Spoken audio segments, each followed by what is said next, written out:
target was essentially an ancient spacecraft lying at the bottom of the Atlantic Ocean that's being accessed by these multinational teams that are being sent down there to study it, find out what's going on. And so that I found was intriguing with, I think, virtually all the remote viewers identified some kind of structure.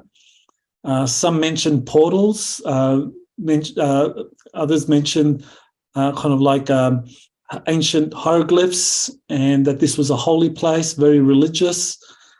And so that pretty much matched what my source, I used the acronym JP for him, had described. Yeah, that's a fascinating target. And you said this is coming from a person. He said he's active Army. He's a soldier that was on the ground at this site. Correct. Yes.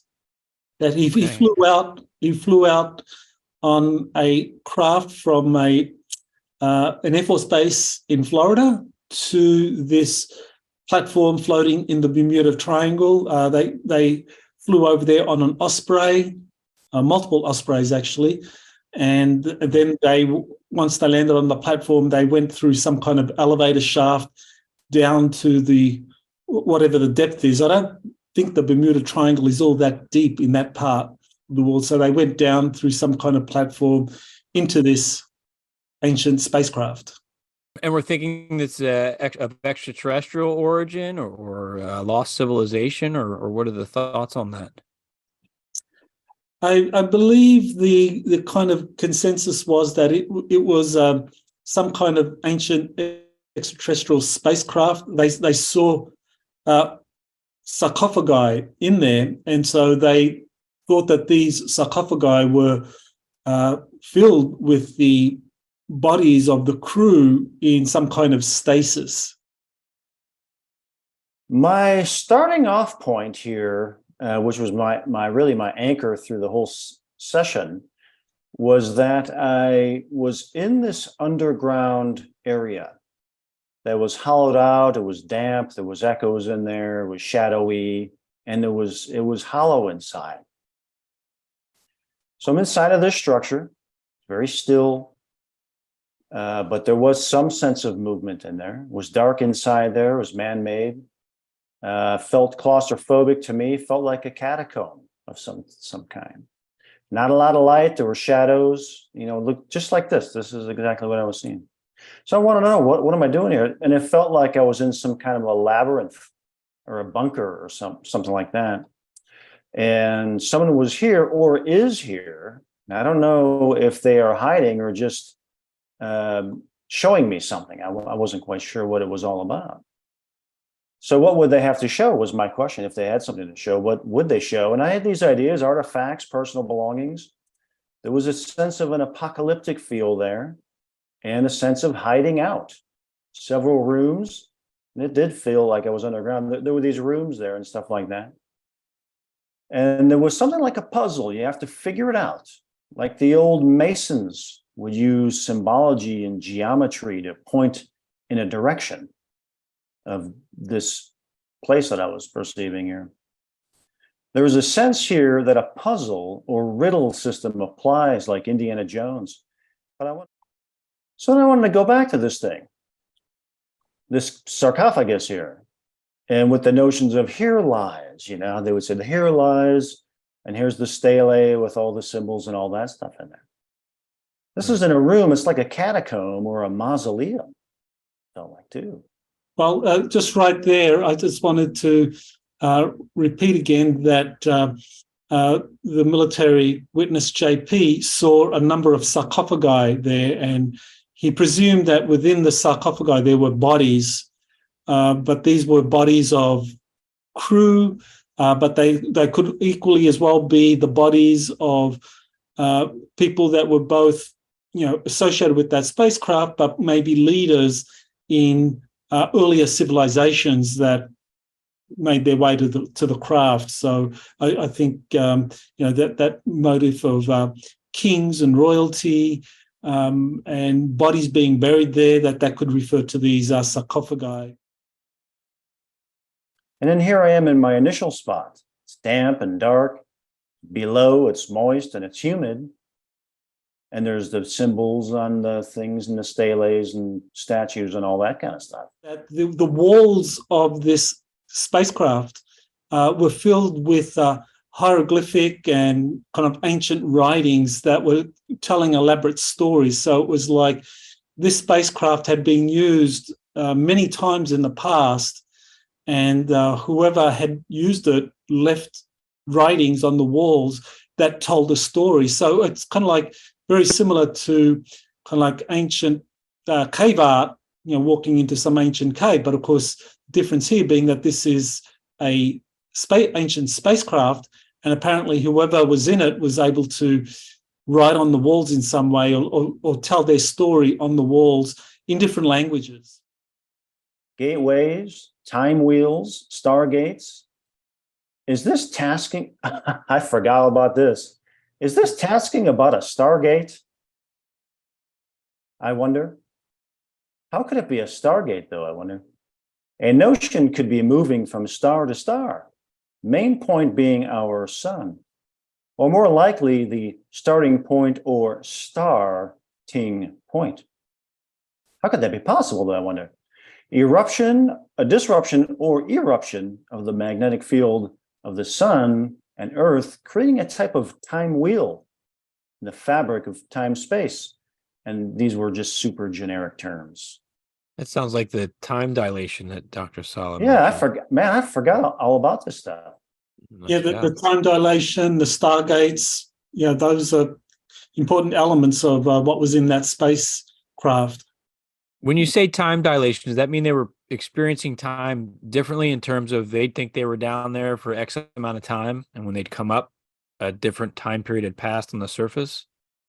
Actually, time moved differently down there. Like they said, like when you wave your hand, you would wave your hand, but your hand would kind of like, you would see multiple hands there. And they said it was a cool effect. Like the soldiers were just doing that because it was such a cool thing to do. You just wave your hand and you see the hand kind of moving like through, I guess, a kaleidoscope or something. So I wanted to explore the ancient Phil, and then this is where I did a time map for myself. So I knew it was in the deep past, eons in the deep past, and I knew it was thousands of years past. So I tried to chart this.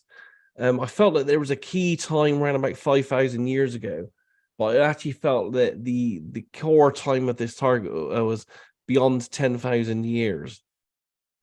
Felt ancient, and it had a sense of something lost to time, which I asked why it was lost to time. And then I instantly had the visual kind of shape here of a dimensional portal. It felt like it was the doorway or an energy dimensional portal. And then I tried to draw it in a bit more detail here. So yeah, it was almost like, a gateway type thing that you would essentially walk through here. The shape, I mean, that's an ovoid, clearly. Yes. My target talked about a spherical portal, that it was like you would walk into it and out of it, but it was a sphere-shaped portal. And then I had a visual imagery of a doorway, an energy portal doorway, with this circular energy thing. And it felt like it was a natural stone structure with symbols around it. But it was definitely a doorway, and it had a light and energy source. And it had an old ancient feel to it, but also a spiritual kind of energy feel to it here as well. And this energy portal, or this energy source or doorway would be, I'm going to make this bigger if I can here. Yeah. This is another visual imagery I had. So you would go in one end here, and then you would move, and come out the other end, and they could do the same. So it was like a wormhole time portal feeling to this. It was like two connected gateways or two connected energy sensors. Right. So I asked where the portal led to, and I had this almost like a star map here. And what it reminded me of, actually in my head, was the Betty and Barney. I don't know if you've ever seen it, Betty and Barney Hill star map. Yeah. And I wrote here, at the bottom, so many places on this. So it led to all these different destinations. This was described as a network, that this spacecraft was connected to others, similar craft throughout our solar system, and they all were part of a kind of network of portals. And it's very interesting that they could travel back and forth and it's not clear as to who's actually using this network now. I mean, even now, militaries, national militaries are cooperating to kind of like explore these things, but there could be others using these things, and Right. in what you were saying, Daz, it seemed that there were kind of some ancients using these things. And looking at the land, peaked, structures here. It felt like it was tropical at some point, but then again, I get the sense that climate change, there was a major change in the climate, and now it's different. And I see what looked like something that's more man-made or, not natural in the land there. So it feels hidden. Yeah, something hidden there in the land, under the land there. Well, I wanted to kind of like point out there that one of the other missions that JP has been on is he's seen these kind of like giant dome-like cities very close to the Ark. So, and they're hidden underwater, but at some point when all of that land was above water, they would have been flourishing cities, kind of like that Atlantean connection.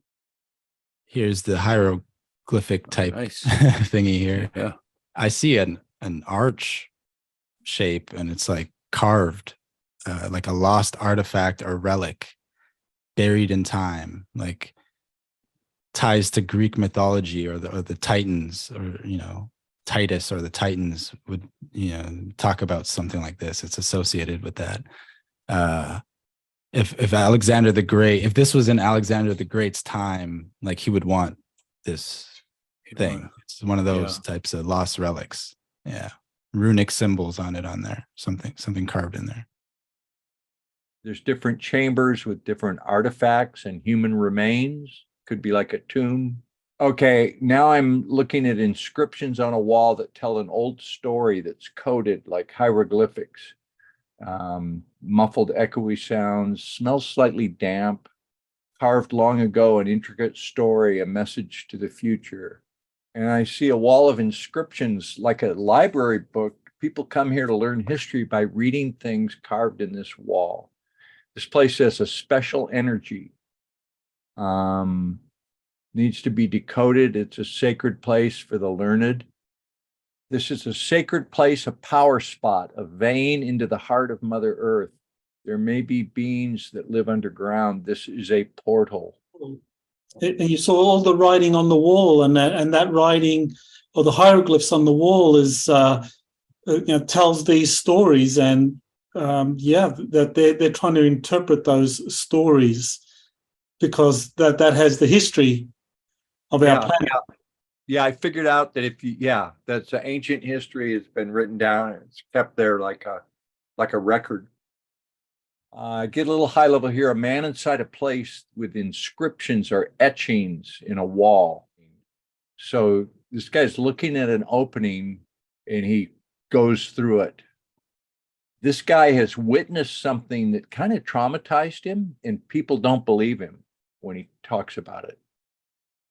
Does that look like your guy, Dr. Salla? Well, he has no hair. He's he's kind of like 30, mid-30s, and no hair. Yeah. Some people don't believe him. Oh yeah, that's true. Now I see this big structure, right? Like a large craft, and beings come out. It looked kind of like the Close Encounters of the Third Kind final scene. It's a great scene. I was going to say that's the shape of the craft that he described, an ovoid shape about the size of 3 aircraft carriers. Yeah, that's what I saw it. And this is a better look at it. This looks like the final scene of Close Encounters, a craft. And is this underwater? Correct. I didn't, I think I drew it underwater, but didn't realize it was underwater, because it was like, I go, is that sky? It's just blue. I was so taken by the craft, I didn't know I was underwater. Huh. There's an opening at the lower part, what appears to be a ramp. Light spills out. Very interesting. I'd ask Dr. Salla, do you believe it? Do you believe the remote viewing? Did we validate what this guy said?